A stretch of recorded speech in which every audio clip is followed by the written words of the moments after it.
I am weak, give me your strength. Speak to us as you did to our ancestors on creation. Amen. Greetings to you in the name of Jesus Christ.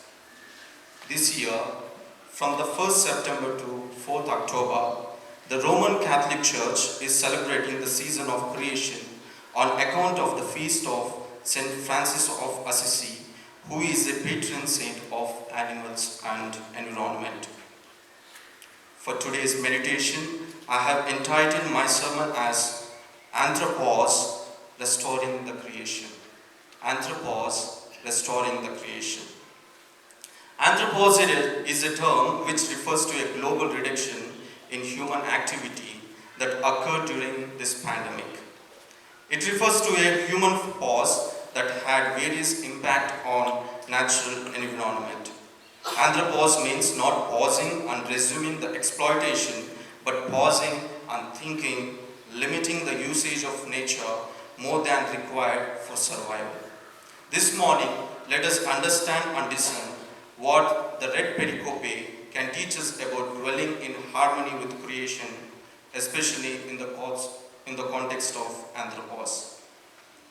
More than any other book in the Old Testament, Job is classified with the wisdom literature because the speeches of the friends draw heavily on traditional proverbial wisdom. It is appropriately classified with the wisdom books, but in many ways it is a unique composition.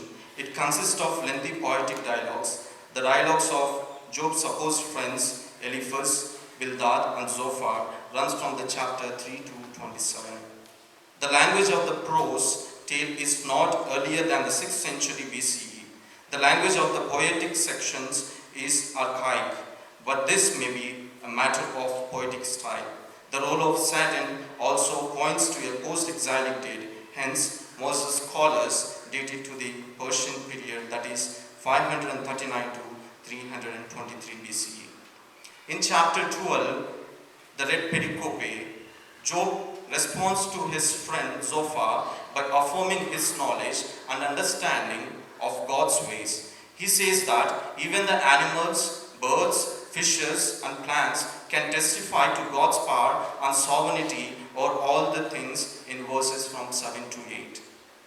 Carol Newsom said that it is like a parable in that it tells its outrageous tale to disorient and reorient the perspectives of its readers. It speaks about ordering of the creation, from the foundation of the earth to the mysteries of the sea, to the wisdom of the animals, birds and fish.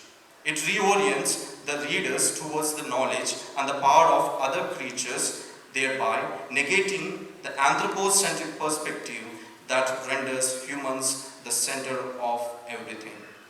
Dear friends, Job acknowledges that God is the creator and sustainer of all life and that God has purpose for everything that God does. He also implies that humans are not superior to other creatures but rather dependent on them and accountable to divine for how they treat them. Job challenges us to learn from the creation, to listen to its voice, to observe its beauty and diversity, and to respect its integrity and dignity. Therefore, I would like you to draw your attention to the first point, Anthropause, stop playing God. Anthropause, stop playing God. Zophar has claimed that God's infinite wisdom transcends the cosmos in its fourfold regionality, that is, high heavens, depth of Sheol, wide earth, and broad sea in the chapter 11.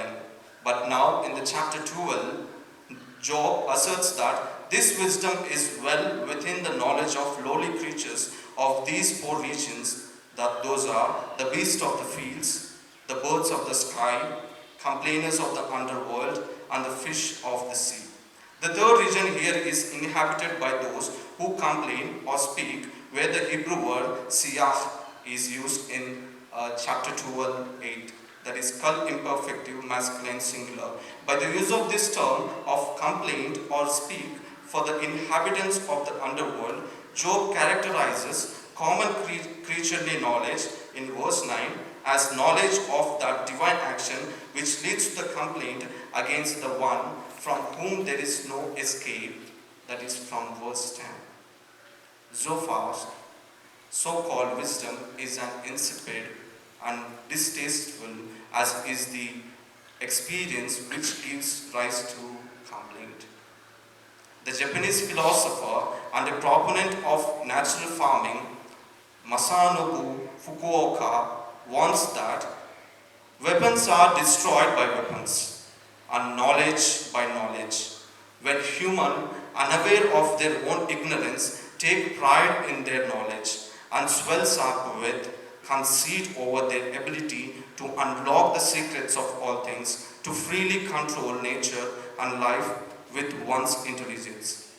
One will destroy oneself with that very intelligence.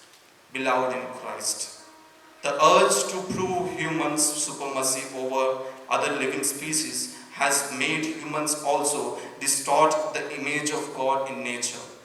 Guided by the criteria of efficiency and speed, we unscrupulously interfere with the natural process of evolution using modern methods of biotechnology and genetic engineering by playing the role of creator God.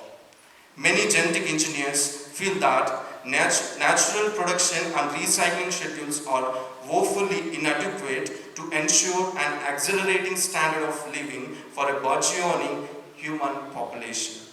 Thus, pushed by the desire to satisfy human needs, they justify the manipulation of plant and animal genetic patterns in order to accelerate the transformation into useful economic commodities. Further, we must realize that genetic manipulation of human cells is a very serious issue because any tampering in the field of reproduction and in the subsequent creation of designer babies will have unprecedented social and moral implications. Speaking of this pathetic trend in biotechnology and genetic engineering, Jeremy Rifkin, a writer best known for his opposition to genetic engineering and nuclear technology, says, and every accelerating conversion of biological resources into economic utilities becomes the alpha and omega of the coming age. We should stop playing God and let life unfold its naturally. Dear friends, Anthropause and examine ourselves. Aren't we playing God? God has given us a chance to humans to be a co-worker of creation, to steward it and to guard it. But aren't we accelerating in exploiting God's handiwork? I would like you to draw your attention to the second point. Anthropause, harmony with creation. Anthropause, harmony with creation.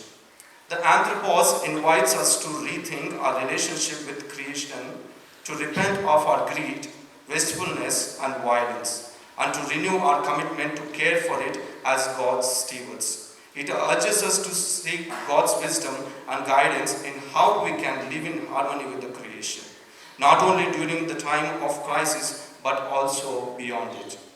Dear friends, let us not turn to our old ways of exploiting and destroying the creation, but rather seek to protect and restore it. Let us not ignore or silence the voice of the creation, but rather listen to it and learn from it, as Job says in verses 7 to 8, to ask, to learn from the creation. Let us not take for granted or abuse the gifts of life that God has given us and all creatures, but rather cherish it and share it. Anthropause can teach us about dwelling in harmony with the creation and reminds us that God is the source of life for all living things and that we can learn wisdom from observing God's work in nature. Anthropause think how our actions affect other creatures, how we can be more responsible steward of the resources God has entrusted to us, how we can appreciate the beauty and diversity of God's creation, and how we can share God's love and care for all living beings. Anthropause will allow us to do just that being in harmony with creation with the help of wisdom that is given to each one of us by God. Anthropause during the pandemic has revealed how our human activities has disrupted the balance and harmony of creation, causing pollution, climate change, biodiversity loss, deforestation, desertification, and many other environmental problems. It has also shown us how the creation can heal itself when we reduce our impact on it, as we have seen in the improvement of air quality, water clarity, wildlife sightings, and noise levels during the lockdowns. The world is in chaos, but we fail to dwell in harmony with creation. The groaning of Earth Mother because of the indiscriminate logging, uncontrollable use of chemicals, and inconsiderable disposal of non-biodegradable waste is already reverberating worldwide through climate change. The extinction of many species of wildlife and the hazardous effect of climate change brought about by our destructive actions are grave realities calling us to account. Dear beloved, let us understand the link between human being and all other living species in nature-rich domain. Realizing this divine link, let us develop an attitude of humility and live in harmony with creation. Let us acknowledge that any attempt to interfere with the nature flow is harmful. Let us accept that all species have to act in accordance with nature and as partners, and that we human beings have the responsibility to protect, conserve, and regenerate the life-supporting system.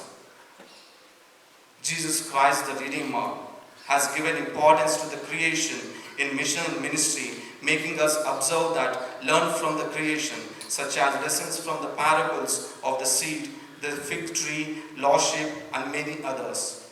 Dearly beloved in Christ, because of our actions, the creation is groaning. Because of our deceitful act, God has wiped off the earth with a flood. Due to the transgressions of the humankind, land of Sodom and Gomorrah is still infertile. Because of our degradable activity, the animal and the birds are suffering. Shall we pause our activities that cause harm to the creation? Anthropause, may God, Creator, help us to listen. Amen.